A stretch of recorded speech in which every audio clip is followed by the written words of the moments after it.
Imagine living in a country with constant coups and political challenges after challenges. Well, that's what it's like for people in Sudan. The country has been in a political crisis since long-serving ruler Omar al-Bashir was overthrown in 2019. The security forces have used brutal force to strengthen the position of the generals. In the worst such case, dozens of people were killed and some had their bodies thrown into the River Nile in a crackdown on protesters in the capital. Tens of thousands of protesters returned to the streets a few weeks later to stage the biggest demonstration since Mr. Bashir's overthrow. This forced the junta to resume talks on a power-sharing government and reach an agreement. But how did Sudan's crisis begin?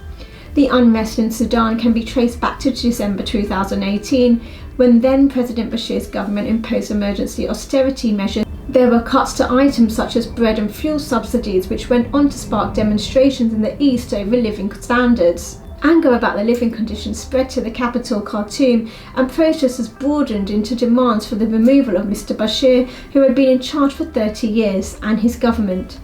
The movement reached a climax on the 6th of April 2019 when demonstrators occupied the square in front of the military's headquarters to demand that the army force the president out. Just 5 days later, the military announced that the president had been overthrown. So who took power? A council of generals assumed power on the 11th of April, but it was struggled to return to normality in the country.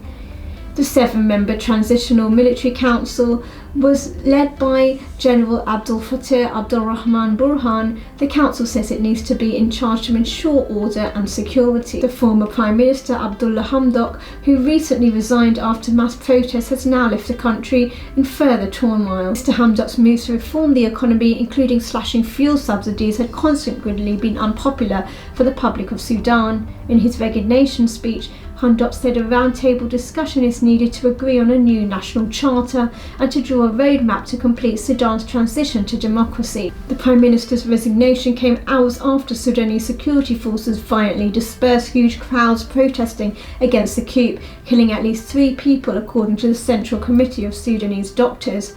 It now remains to be seen how countries can get together to help Sudan's political crisis from further worsening.